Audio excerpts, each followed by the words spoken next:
ক্যানিং ঘাট সুন্দরবনের অন্যতম মূল প্রবেশপথ।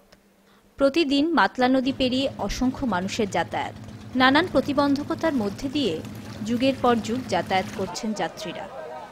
কখনো অথই জলে, কখনো এক হাঁটু কাদায়, কখনো বেশ খানিকটা হেঁটে জল পেরিয়ে। ঐতিহাসিকভাবে ক্যানিং ঘাটের গড়ে ওঠা বেশ প্রাচীন। পুরনো মানচিত্রে ক্যানিং পোর্ট কথাটির উল্লেখ আছে।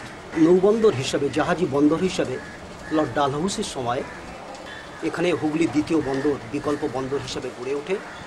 1861 সাল থেকে এই বন্দরে জাহাজের আনাগোনা শুরু হয়। মাতলা নদী এখন যে অবস্থা দেখি অত্যন্ত জীর্ণ শীর্ণ, এক হাঁটু জল থাকে না।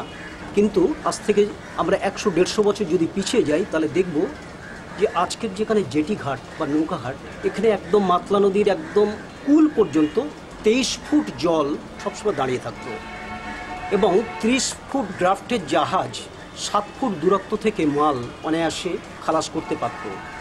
এই জাহাজি বন্দরের জন্য গড়ে উঠেছিল ওয়েট ডক, ড্রাই ডক, জাহাজি কর্মকাণ্ডের যা যা লাগে, বয়া, শৃঙ্খল এবং 7খানা জেটি। অদ্ভুত নদী এই মাতলা। জোয়ারের জল দেখলে বুক কেঁপে যায়, আর ভাটার সময় সেই নদী হেঁটে পারাপার করেন যাত্রীরা। প্রতিদিন দুবার জোয়ার আর দুবার ভাটার মাঝের সময়টাতে অদ্ভুত সব পদ্ধতিতে পারাপারের ব্যবস্থা তৈরি করেছেন স্থানীয় মানুষ। মূল ব্যবসাটা ইঞ্জিন নৌকা বা ভটভটির। নিলামে ঘাটের ইজারা নিয়ে ব্যবসা চালায় ঘাট মালিকরা। এখন ন্যূনতম 11টা বোট চলছে, মানে 2 শিফট ভাগ, 44 জন মাঝি আছে আর ঘাটের স্টাফ আছে 40 জন। মানে পার ডে যে পয়সাটা কালেকশন করা হয়, এখানে 40 জন লেবার কাজ করে, 40 আর 44 এবং ক্যাশিয়ার ম্যানেজার ধরে এখানে 90 জন লোক কাজ করে। এখানে লেবারদের রোজ হচ্ছে টেবিলে যারা পয়সা আদায় করে এদের দেওয়া হয় 60 টাকা, মাঝিদের রোজ একবেলা 75 টাকা, আর বোট ভাড়া দেওয়া হয় 180 টাকা। ভটভটি যেগুলো চলে পার ডে তাদের 180 টাকা দেওয়া হয়, তেল আমাদের নিজস্ব। জল যখন কমতে থাকে মানুষকে তখন এক হাঁটু কাদা ভেঙে নৌকায় উঠতে হয়। কোদাল দিয়ে কাদা চেঁচে শুকনো মাটি দিয়ে হাঁটার ব্যবস্থা করে উপার্জন করেন কেউ কেউ। আছে ভ্যানে টেনে নদী পার করার বন্দোবস্ত। পরপর একাধিক ডিঙি নৌকা বেঁধে যাত্রীদের হেঁটে যাতায়াতের ব্যবস্থা করেন ডিঙি নৌকার মালিকরা। যাত্রীদের ঘাটের ভাড়া ছাড়াও নৌকাগুলোর ওপর দিয়ে হেঁটে যাওয়ার জন্যও পয়সা দিতে হয়।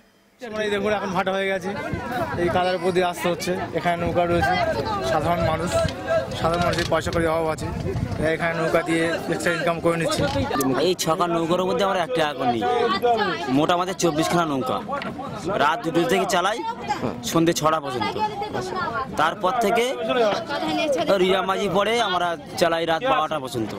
চালার পরে আমরা ফের আবার ওই ধাপে ধাপে আমাদের বর্ষা হোক, শীত হোক, যাই হোক, আমাদের রাত 2টোর সময় আমাদের উঠতে হয়। নৌকা আমাদের চালাতে রাত 2টো থেকে সন্ধ্যে 6টা পর্যন্ত। জল চর যখন শুকিয়ে যাবে, লোক যখন হেঁটে পারাবে সেই সময় নৌকা চালানো হয় না। এবারে 1 টাকা করে এটাও। অনেকে আছে জলে তারা নামতে চায় না, কাদাও মারাতে চায় না, তারা ভ্যানে পারাপার হয়। ভ্যানটা ওই নদীতে 4-5 জন করে লোক মিলে তারা ঠেলে নিয়ে যায়। মানে অনেক কষ্টসাধ্য ব্যাপার, 5 জন কোনো সময় 6 জন ধরে ঠেলে নিয়ে যেতে হয়। এটা একটা মানে আমরা কোনোদিন কল্পনা করিনি এরকম পরিস্থিতি হবে, কিন্তু মানুষ এখন মানে কি বলবো এত সুখী হয়ে গেছে। কম জলে যখন ভটভটি চলে না তখন ডিঙি নৌকাই ভরসা। এমনকি কাদাতেও সরু খাল কেটে হাতে ডিঙি টেনে নিয়ে গিয়ে পারাপার করেন তারা। ওপারের যে নদীর ওপারে ডকঘাট, কাঁঠালবেড়িয়া কিছু মাঝি পরিবার আছে, তাদের পূর্বপুরুষ থেকে এই ডিঙি বেয়ে ইনকাম করে। তারা এই ঘাটের সঙ্গে তাদের প্রায় 25টা নৌকা আছে।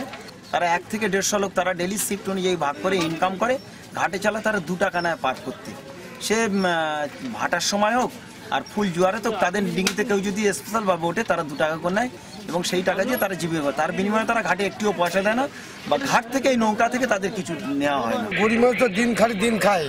এই ধরো আমি খাটিয়ে আমার উপরে 5টা ফ্যামিলি চলে, বা আমার 2টো মেয়ে স্কুলে পড়ে, আর ধরো আমরা এই একলা ইনকাম, আমার কোনো জমি জায়গা নেই, ধেই ডালে বাস করি 8 জায়গার ভেতরে, তাতে আবার নিজস্ব জায়গা না, এটা হচ্ছে পরের জায়গার উপর বাস করি। মাঝে মাঝে আবার ঠেলা দেয়, মাঝে মাঝে বলে এই জায়গা ছেড়ে দাও, আমাদের জায়গা ছেড়ে দাও, আমরা উঠবো। আমরা বলি আমরা কী করবো, আমাদের জ্ঞান থেকে আমরা দেখছি 3টে ঘের ভাঙা আমরা দেখেছি, আমাদের জমি জায়গা যা ছিল সব নদীর ভেতর ঢুকে গেছে, আমাদের আর কোনো জায়গায় যাবার কোনো জায়গা নেই।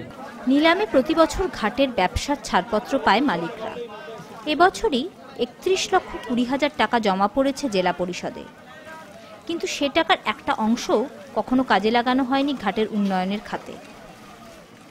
আমাদের এই ঘাট থেকে যে ট্যাক্সটা জেলা পরিষদ নেয়, আমরা তো মনে করি বছরে যদি 1.5 থেকে 2 লক্ষ টাকা তার পিছনে খরচটা করে, তাহলে আমাদের যাত্রী পারাবারের ক্ষেত্রে অনেক সুবিধা। আগেও আমি বলেছি, কিন্তু আমাদের কথা হচ্ছে আমাদের সুন্দরবন মানুষের কাছে ট্যাক্স নেওয়া হবে, সেই ট্যাক্সটা শহরের মানুষ উপভোগ করবে, অবশ্য আমাদের যাত্রী যাদের কাছ থেকে ট্যাক্স নেওয়া হচ্ছে তাদের পরিষেবার ক্ষেত্রে বিহিত করছে। এটা সরকারের একটা অদূরদর্শিতা এবং আমাদের মধ্যে বৈষম্যমূলক আচরণ বলে আমরা মনে করছি।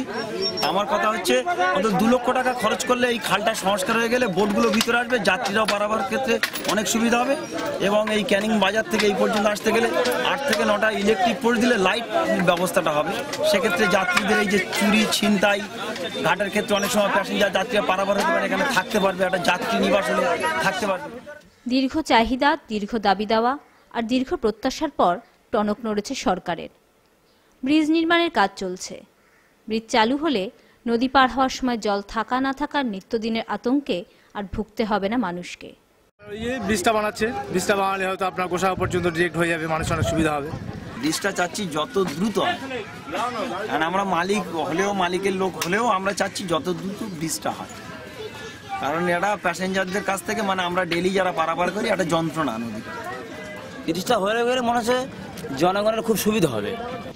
ব্রিজ হোক সবাই চায়, যাত্রীরা তো বটেই, এমনকি ঘাটের পারাপারের সাথে যুক্ত মানুষগুলো, যারা এত দিন উদয়াস্ত পরিশ্রম করে এত মানুষকে সময় মতো পৌঁছে দিয়েছেন বাড়ির পথে বা জীবিকা ক্ষেত্রের দিকে, আজ তারাই জীবিকাচ্যুত হতে চলেছেন ব্রিজ চালু হওয়ার হাত ধরে।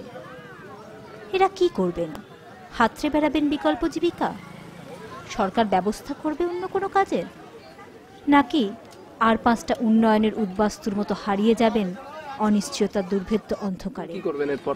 আমি বাবা গেলে যা বিঘে 2 মতন ধান জমি পাওয়া যায় সেটা টুকটাক নাড়াচাড়া করবো। আর কি সুভাষ নস্কর ওনার কাছেও বলা হয়েছে, বা কান্তি গাঙ্গুলি মন্ত্রী তার কাছেও বলা হয়েছে, এই কথাগুলো ওরা মাথায় নেয়নি, বা আমাদের কোনো কিছু করে দেবে সেরকম একটা চিন্তা ভাবনা ওরা নেয়নি। যার জন্যই আমরা কি করবো নিজেদের মাথার তাকিয়ে দিই। এই ব্রিজ হয়ে গেলে মনে করছে এই নৌকাটা আছে, কোনো রকম একটা জাল টাল করে নেই, এই নদী পথে একটু মাছ সঙ্গে ধরবো, এরকম একটা চিন্তা ভাবনা করে আছি।